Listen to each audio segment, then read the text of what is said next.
Senhor Luiz Inácio da Silva, vou chamá-lo de ex-presidente. O senhor prefere como? Pode ser ex-presidente? Doutor, se puder falar um pouquinho mais alto, para mim seria bom. Tá. Posso chamá-lo de ex-presidente? Pode. Tá. Então o senhor sabe do que está sendo acusado nesse processo, Não. né?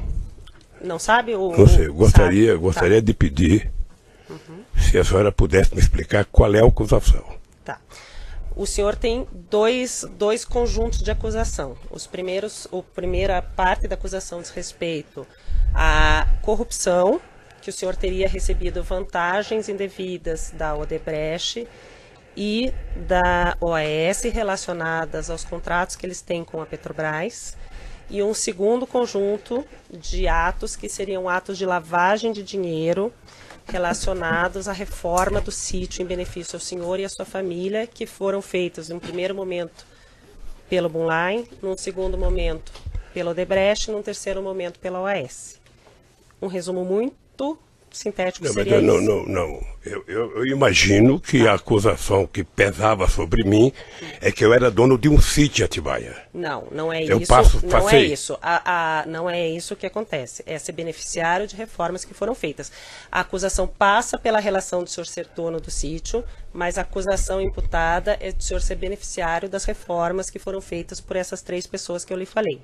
Bunline, Odebrecht e OAS. Mas, doutor, eu só queria perguntar para o meu esclarecimento, porque eu estou disposto a responder toda e qualquer pergunta. Eu sou dono do sítio ou não? Isso o senhor que tem que responder, não eu, doutor, e eu não estou sendo interrogado nesse momento. Não, quem tem que responder é quem me acusou. Doutor, e assim, senhor ex-presidente, esse é um interrogatório, e se o senhor começar nesse tom comigo, a gente vai ter problema. Então, vamos começar de novo. Eu sou a juíza do caso, eu vou fazer as perguntas que eu preciso para que o caso seja esclarecido, para que eu possa sentenciá-lo, ou algum colega possa sentenciá-lo. Então, num primeiro momento, eu quero dizer que o senhor tem todo o direito de ficar em silêncio, mas nesse momento eu conduzo o ato. Mas, doutor, pela ordem, meritíssimo juízo. Nos termos do que dispõe a Constituição e as leis de processo penal, a excelência bem sabe, o interrogatório é o ato em que o acusado exerce a autodefesa. Sim, mas tem que ter a mais absoluta liberdade para expor os fatos e indagar a respeito do que está sendo acusado. Pela ordem, doutor, que ele não, eu estou me dirigindo à meritíssima juíza, não estou falando com Vossa Excelência, não abro este diálogo lateral, estou falando com a meritíssima juíza. Você não vai me cortar? Eu estou me dirigindo ao juízo. Vossa Excelência quer substituir o juízo? Não, o senhor que está trabalhando na condição da audiência, doutor. Se o senhor não... Eu posso fazer as perguntas ao seu cliente, o senhor orientou ele do que está sendo acusado nesse processo, ele está apto a ser interrogado, ou o senhor precisa sair dessa sala e conversar com ele e ele retornar? Absolutamente não. Eu só quero que ele tenha a liberdade de, nas formas da Constituição e da lei, responder da forma como ele acha adequado. Ele responde respondendo, não fazendo perguntas ao juízo ou à acusação. O senhor se sente apto a ser interrogado neste momento, senhor ex-presidente? Eu me sinto apto e me sinto desconfortável. Se o senhor se sente desconfortável, o senhor pode ficar em silêncio, como eu ia dizer. O silêncio do senhor não será usado em prejuízo à sua defesa. Se o senhor quiser responder as perguntas que primeiro eu vou lhe fazer, depois o órgão do Ministério Público e depois as defesas, o senhor pode responder. E quando é que eu posso falar, doutora? O senhor pode falar, o senhor pode responder quando eu perguntar no começo. Mas pelo que eu sei, é meu tempo de falar. Não, é o tempo de responder as minhas perguntas. Eu não vou responder interrogatório nem questionamentos aqui. Tá claro? Está claro que eu não vou ser interrogada? Eu não imaginei que fosse assim, doutora. Eu também não. Como eu sou vítima de uma mentira há muito tempo... Eu também não imaginava. Eu imaginei então que agora... vamos começar com as perguntas. Eu já fiz um resumo da acusação e vou fazer perguntas. O senhor fica em silêncio ou o senhor responde? E o senhor Cristiano Zanin, eu não lhe concedi a palavra, eu vou fazer perguntas. Eu já lhe fiz o resumo do que o senhor está sendo acusado e agora quero lhe perguntar em que momento, primeiro momento que o senhor teve contato com esse sítio de Atibaia? Dia 15 de janeiro de 2011. Tá. O senhor teve contato com esse sítio de Atibaia no 15 de janeiro de 2011, como? Eu tinha deixado a presidência da República, eu estava de férias, e quando foi no dia 12 de janeiro, me falaram que o Jacob Ittat tinha comprado um sítio que se eu queria passar um final de semana lá. eu subi do Guarujá no dia 15 e fui ao sítio do Jacobitá, que na verdade era do filho do Jacobitá. Tá. Foi-lhe informado por quem? O Jacó te falou? A dona Marisa? Não, quem falou foi um filho meu por causa de uma briga minha com a dona Marisa. Tá. Daí o senhor foi nesse sítio com quem nesse primeiro dia 15 de janeiro? Eu fui com o meu pessoal da segurança. Tá. O senhor e estava o Fernando, o Jacó. O senhor foi passar um final de semana. Eu não sei se foi no final de semana ou um domingo, não lembro bem. Tá. Quando o senhor chegou lá, o senhor soube que o sítio era do Jacó, já de cara, que era do Fernando? Soube tá. Que era... Na verdade, eu soube que o Jacobitá tinha doado ao filho dele o dinheiro da poupança dele, o dinheiro sei lá de onde, ou seja, para que o filho pudesse adquirir o sítio. Tá. O senhor passou a frequentar o sítio a partir de então? Passei a frequentar o sítio em 2011, alguns finais de semana, junto com o Jacobitá, junto com o Fernando. Tá. Chegou um momento que o senhor chegou a ficar hospedado lá, porque quando houve a busca e apreensão foram encontrados vários objetos pessoais do senhor e da dona... Eu ficava hospedado de final de semana lá. Então, o senhor ia final de semana, mas com mais frequência a partir de um certo momento ou desde 2011? Eu não lembro. Eu acho que 2011 até 27 de outubro eu ia sempre com o Jacobitá, porque nós fazíamos lá, jogávamos buraco, jogávamos mexe-mexe, e o Jacó tinha na nossa companhia, sabe, naquele instante eu acho que era uma relação quase que de irmã. Porque eu conheci o Jacó desde 1975, nós fundamos o PT junto, fomos dirigentes sindical junto, fundamos a CUT junto, fizemos as greves junto, fomos candidatos juntos, sabe? O Jacobitá, depois de um certo tempo, passou a ter em mim, sabe, quase que a única pessoa em que ele passava final de semana. É que a partir de um certo momento, pelo que consta dos autos e pelo que foi encontrado na busca e apreensão realizada no sítio, a família Bittar deixou de frequentar com tanta frequência, o senhor e a sua família começaram a frequentar mais. Isso chegou a acontecer? Veja, a família Bittar, o Fernando Bittar, em função de ter um filho de 12 anos que preferia ir para o shopping do que para o sítio, não ia, mas o Jacó ia constantemente para o sítio. E o problema do Jacó é que ele estava com mal de Parkinson e estava cada vez mais ficando com problema. Mas ele foi muito tempo. Frequentava junto com o senhor e quem deixou de frequentar um pouco mais fui eu por causa do câncer. Depois do dia 27 de outubro, eu tive 2011, 2012, o tempo inteiro, menos possibilidade de ir, e às vezes ia e voltava no mesmo dia por causa da doença. Tá. E o Fernando falou até que o senhor ia na época do tratamento e ficava hospedado de vez em quando, né? Eu ia, mas não ia para dormir porque eu tinha problema de debilidade. Tá. E aí, depois de um tempo, quando foi feita a busca e apreensão, então o senhor disse que o Jacó ainda frequentava, o Fernando menos por causa do filho adolescente, mas o senhor que ocupava o quarto principal. Quando me dava, eu ocupava. Mas tinha os objetos pessoais estavam lá. E isso era uma deferência que eu recebia tanto lá na chácara, quanto eu recebia no Palácio da Rainha da Inglaterra, no Palácio da Rainha da Suécia, em vários lugares que eu frequentei, inclusive no Kremlin, sabe? Eu tive o prazer de ser convidado a dormir no Kremlin. Eu não sei o que o Ministério Público viu de absurdo isso.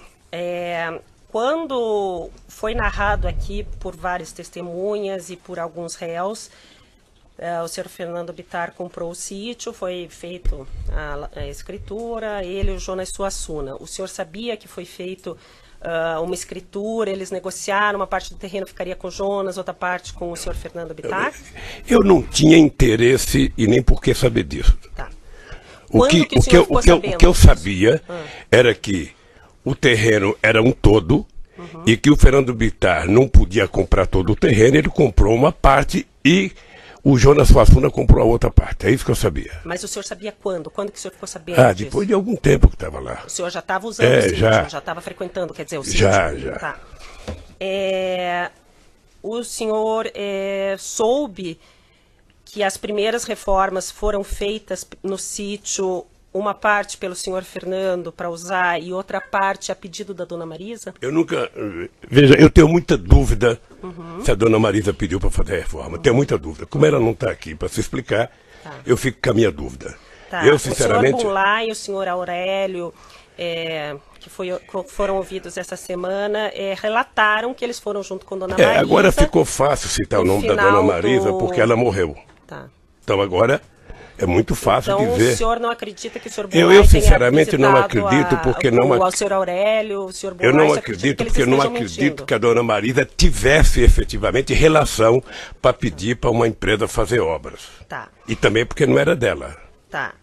Então o senhor acha que o senhor Bunlá, quando fala que foi fazer visita junto com a dona Marisa e com o senhor Aurélio, e o senhor Aurélio também confirma essa visita antes das reformas, o senhor acha que eles estão mentindo? Eu não estou dizendo que eles estão mentindo, eu estou dizendo que eu não acredito que a dona Marisa fosse pedir. Então por que ela teria ido visitar esse sítio com o Fernando, com o Bunlá e com o senhor sabe? Eu sei porque as pessoas, na verdade, quando compraram o sítio, tomaram uma decisão de que o Lula não poderia saber de nada, que o Lula era contra qualquer ideia, sabe, de comprar qualquer coisa pedindo para ele guardar arquivo, porque eu era contra.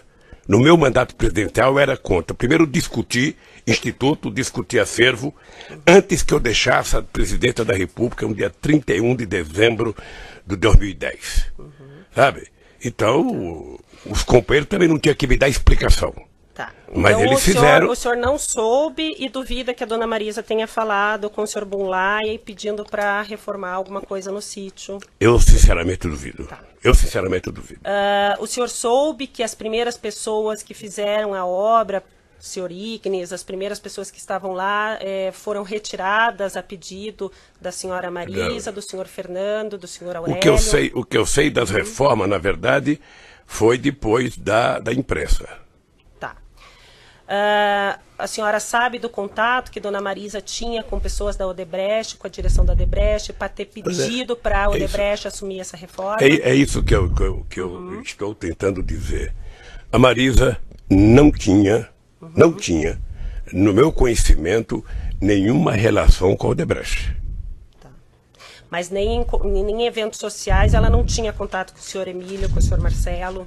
Ela participou de jantares, de eventos sociais com o senhor Emílio, o senhor Obviamente Marcelo? que pode ter encontrado num evento qualquer, sabe, público com essas pessoas, porque ia muitos empresários.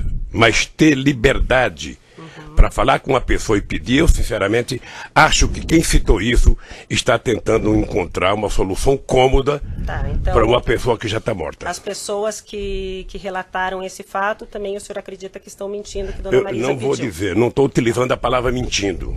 Eu só estou dizendo que não acredito que a dona Marisa tenha pedido.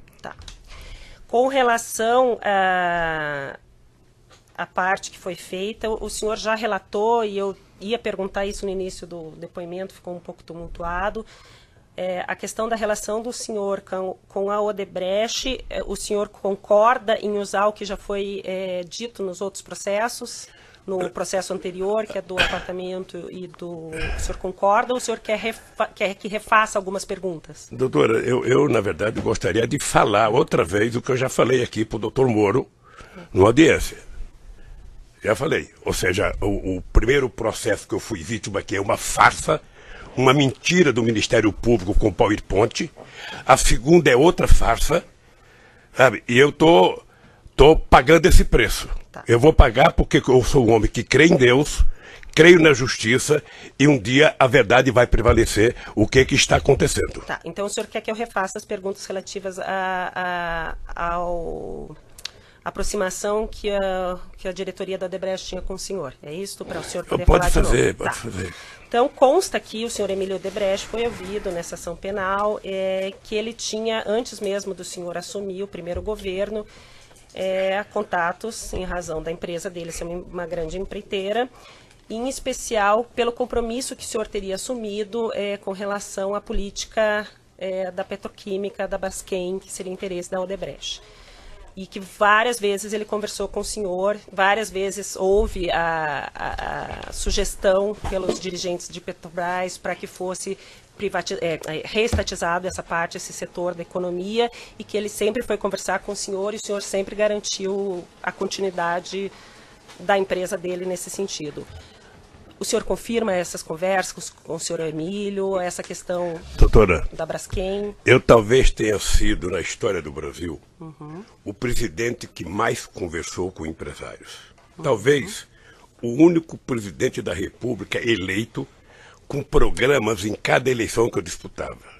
E esse programa de governo era feito ouvindo desde os mais simples trabalhadores aos mais importantes empresários, passando pela Febraban, representando o sistema financeiro, passando pelo sucro alcooleiro, passando pela indústria de óleo e gás. Eu, quando construía um programa de governo, eu construí um programa de governo para o Brasil e não para mim. E o Emílio Odebrecht e outros empresários participaram muito de discussão, sabe, sobre o futuro do Brasil, sobre a construção. E eu tinha um pensamento sobre a indústria petroquímica. Porque a Petrobras, diferentemente do que algumas pessoas falam, não é uma empresa estatal. A Petrobras é uma empresa, sabe, pública de economia mista, com ações na Bolsa de Nova York e com acionistas minoritários. E eu não tinha nenhum interesse que fosse estatizado qualquer coisa. Eu tinha interesse que tudo fosse transformado, sabe, numa atividade de empresas públicas e que deveria participar Petrobras, empresas privadas, Banco do Brasil, empresas privadas, tudo. Eu achava que tinha que ser uma mistura da atividade econômica para a gente fazer esse país voltar a crescer. Mas como o ideal era tentar mostrar que a empresa Petrobras era pública e que o Lula mandava na Petrobras, sabe, se criou um monstrengo de dizer... Mas eu nem perguntei da Petrobras, eu perguntei especificamente das conversas que o senhor Emílio disse que teve com o senhor a respeito do medo que ele tinha que a petroquímica Braskem fosse estatizada. Eu tive com ele e com todos os empresários brasileiros, inclusive todos eles participavam do Fórum Econômico, do Conselho Econômico e Social que eu criei, onde participavam os maiores empresários do Brasil, e nós discutíamos desde política tributária, a política social, a política de investimento, a política externa. Tá. Sim, é por isso que o meu governo passou a ser... conversou com o senhor Emílio algumas vezes sobre essa questão da Braskem ou não conversou? Não era da minha alçada conversar. Tá. Ou seja, qualquer assunto específico de conversa com quem quer que seja, ou a pessoa conversava com o ministro da área, ou a pessoa conversava com a empresa fins. Tá. Então o senhor não conversou e não garantiu nada ao senhor Emílio em nenhum momento? Veja, primeiro eu poderia garantir qual era a intenção do governo. E a intenção do governo era ter o Brasil como um país, sabe, de uma indústria química poderosa. O Brasil é um país de 200 milhões de habitantes, o Brasil compra até bacia de lavar os pés, importa porque não tinha uma indústria química forte. Eu era favorável e defendia que o Brasil tivesse uma indústria petroquímica muito forte. E a Braskem... Eu só queria que o senhor respondesse sim, não. É porque não é só assim, doutora. Lamentavelmente não é só assim, sim ou não. A defesa gostaria de ter a palavra. Eu acabei de dizer que eu conversei muito com a Braskem. Mas especificamente sobre esse assunto, o senhor conversou ou não conversou? Devo ter conversado na discussão do programa do governo. E o senhor garantiu alguma posição para o senhor Emílio? É possível garantir. Tá. É possível garantir que o governo brasileiro ia ser um governo democrático, plural, e que as empresas iriam ter o direito de participar das coisas feitas no governo. Tá. Com relação aos diretores da Petrobras, já foi feita a pergunta, mas como o senhor quer de novo falar sobre o assunto, volto a perguntar. Qual a participação? O senhor escolheu os presidentes da Petrobras que foram presidentes durante os seus 2 mandatos? Essa é uma das grandes mentiras. Se o Ministério Público tivesse tido interesse, ele teria percebido que antes do Lula virar presidente da República, quem escolhia os diretores da Petrobras era exatamente o presidente da República do Brasil. E que para evitar que o Lula fizesse isso, aí já vem a maldade política, teve um decreto-lei estabelecido em 2002, sabe, tirando da presidenta da República o direito de indicar. Tá? Então, quem passou a ser O indicador era efetivamente o Conselho de Administração da Petrobras, que era plural, que tinha empresários privados, grandes, pequenos, sabe, médio, que tinha acionista minoritário. Qual era o papel do presidente da República? Eu não sei se as pessoas estão acompanhando a montagem do governo agora atual. Né? Quem é que está sendo colocado? Dá essa impressão de que não tem ninguém político. Mas com raríssimas exceções, todo mundo ali é político. Então o que eu fazia? Eu fui eleito com uma base que me apoiou na campanha. Eu designei, sabe, o ministro-chefe da Casa Civil, que é o responsável por isso, particular com os líderes dos partidos que me apoiavam, a montagem do segundo escalão do governo, porque eu tinha indicado o primeiro escalão. Tá, no caso era o senhor José Dirceu. Como é que funciona? Como é que funciona? Se reúne as lideranças dos partidos, os líderes de cada bancada, sei lá se o presidente do partido, porque eu não participo, e eles indicam um nome para que o presidente da República coloque à disposição, primeiro do gabinete, manda para a Casa Civil, que vai para o gabinete institucional. O gabinete institucional faz uma investigação, sabe, se tem prontuário, se tem denúncia, se tem qualquer coisa que não signifique boa conduta. Quando isso chega, devolve-se à presidência da República, o presidente da República encaminha isso ao Conselho da Petrobras. E o Conselho da Petrobras é quem tem a autonomia e a autoridade, segundo o decreto, de indicar as pessoas. Quando as pessoas foram indicadas, eu disse no depoimento, não houve uma denúncia, sabe, nem da imprensa, nem da Polícia Federal, nem do Ministério Público, nem do Sindicato de Trabalhadores, nem dos funcionários, ou seja, eles foram aprovados, inclusive, em depoimento de pessoas do Conselho, por unanimidade. Tá. Então, o senhor fez indicações com base em orientações da base partidária que lhe dava Excelência sustento. pela ordem. É isso? Excelência pela ordem. Não foi dito. Foi dito que a indicação era feita pelo Conselho. Foi isso que o depoente acabou de afirmar. Mas não foi a presidência que falou para o Conselho. Eu enviei o nome. Ele enviou o nome. Encaminhamento. A gente não fala. Encaminhamento da presidência. A gente não interfere no Conselho. Tá. Mas o senhor encaminhava 10 nomes para eles escolherem, ou o senhor encaminhava um nome e eles aprovavam ou reprovavam? Não, mas você indicava o nome que tinha vindo para você indicar. Tá. Eu não inventava então, nome. Então é isso que eu estou falando. O senhor recebia o nome da sua base de apoio, mas o senhor está falando, inclusive, da presidência? O Dutra, Gabriele, era a base de apoio? O presidente foi da indicação minha, o presidente da Petrobras. Tá. Tanto o Zé Eduardo Dutra, quanto o Zé Eduardo, o Zé Sérgio Gabriele. Tá, isso foi... O senhor passou o nome, então, ou indicou o nome para o Conselho da Petrobras, o Conselho aprovou. É isso? É. E até então não tinha nenhum indicativo que nenhuma dessas pessoas tinha qualquer problema. Nenhuma. E eram todos concursados de mais de 30 anos de empresa. De empresa, tá. A mesma coisa ocorria com as diretorias. A mesma coisa que a diretoria. Mas o senhor sabia, até então, que cada diretoria era indicada por um partido? Era indicado por um conjunto de forças políticas que tinha me ajudado a ganhar, como é hoje. Tá. Não estou falando que isso é errado, mas o senhor sabia, então, que, por exemplo, o Paulo Roberto Costa era indicação do PP, sabia que o Cerveró e depois o Zelada era do PMDB. Do PP e de outras forças políticas. Isso já está no meu depoimento. Tá. Que o senhor pediu para falar de novo. É que ele falou forças políticas, Excelência, não um partido. Mas eu estou perguntando do partido, por isso que eu estou perguntando. Ele sabia que era partido. Tem várias forças políticas que indicam. Tá, não era PP, PMDB e PP exatamente como ficou... é hoje. Tá. O senhor...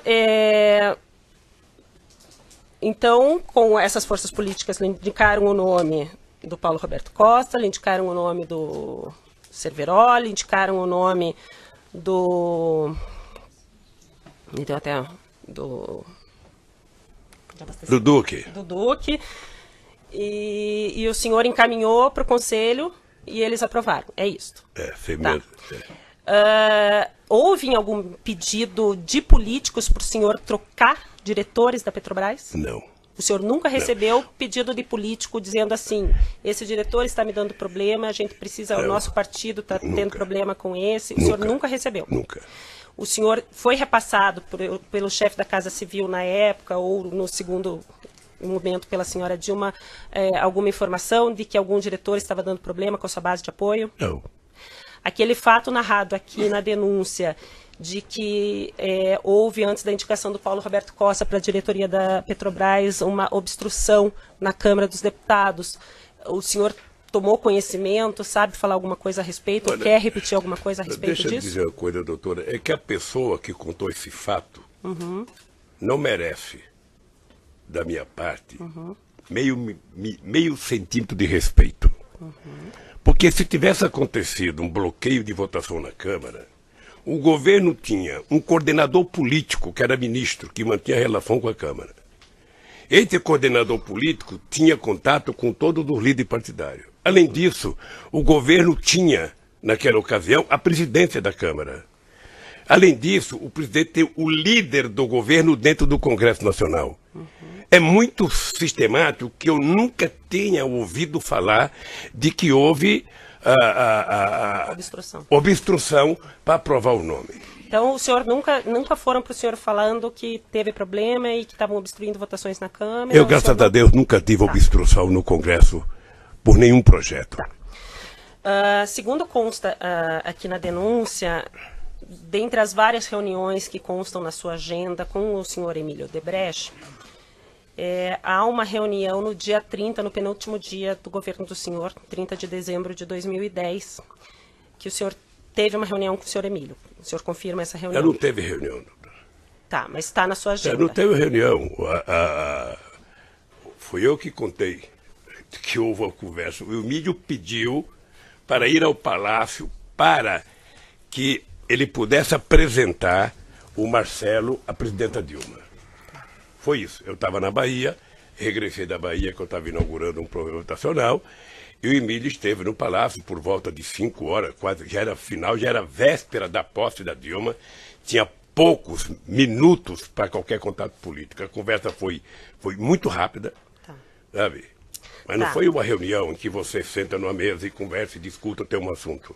Dentre os documentos juntados no processo pela defesa entregues ao Ministério Público pela defesa dos executivos da Odebrecht, consta uma pauta que o senhor Marcelo teria passado ao pai de assuntos a serem tratados com o senhor. Isso já foi te perguntado, né? Já foi perguntado para o senhor antes, mas dentre os assuntos estava sítio 15/1, que é a data que o senhor disse que conheceu o sítio, né? Coincidentemente, a data que o senhor disse que conheceu o sítio estava nesse e-mail que o senhor Marcelo mandou para o pai para conversar com o senhor nesse dia 30. O senhor Emílio, ouvido aqui em juízo, diz que mencionou ao senhor, ao final da reunião, que o sítio estaria pronto no dia 15 e que o senhor não esboçou nenhuma reação. O senhor... Porque eu não sabia, doutora. Tá, mas o senhor se recorda do senhor Emílio ter falado com o senhor? Na verdade, não lembro. Eu vi o Emílio no depoimento, vi até pela televisão, o Emílio dizendo, dando um sorrisinho sarcástico, de que, olha, eu até lembrei e falei com o presidente, o sítio está pronto, ele não me respondeu nada, eu pressupõe que ele conhecia. Ele poderia ter pressuposto que eu não conhecia. Porque se eu conhecesse, eu ia dar um abraço nele, obrigado, doutor Emílio, que maravilha que o senhor fez. Então, o senhor não se recorda disso? Eu não me recordo dele ter falado. E também, se tivesse falado, para mim não significava nada, porque eu até então era analfabeto de sítio. Tá. Segundo os dados... Quantos minutos que está? 28? Ainda dá mais um pouquinho. Segundo os dados do processo, a Odebrecht fez uma reforma no sítio em que teria gasto R$700 mil. Ninguém, naquela época, nem comentou com o senhor a respeito dessa reforma? Não? Não, porque quando eu conheci o sítio, ou seja, o sítio já não tinha reforma, o sítio estava pronto. Tá. Os executivos da Odebrecht, o senhor Alexandrino e outras pessoas falaram que existia na época uma conta junto com o PT de propinas que eram recolhidas nos contratos públicos celebrados da empreiteira com o governo, ou estatais, ou direto. O senhor, em algum momento, teve conhecimento disso enquanto o senhor era presidente ou após a presidência? Na verdade, doutora, essa é a senha que foi criada no PowerPoint. É por isso que hoje eu vejo as pessoas falar, não, porque foi do Caixa Geral, qualquer coisa é um Caixa Geral, qualquer... Quer dizer, é que se construiu uma mentira, eu não sei se do empresário, de quem quer que seja, e passa a tentar jogar nas costas do PT, sabe, a responsabilidade por tudo o que aconteceu nesse país. A única coisa que eu tenho a tranquilidade é dizer que eu não sei quanto custou, quanto gastou, quem fez, por que fez e o que fez. Tá? Eu vou Quem pode dizer isso é quem é o dono do sítio. Tá, eu vou interromper o áudio.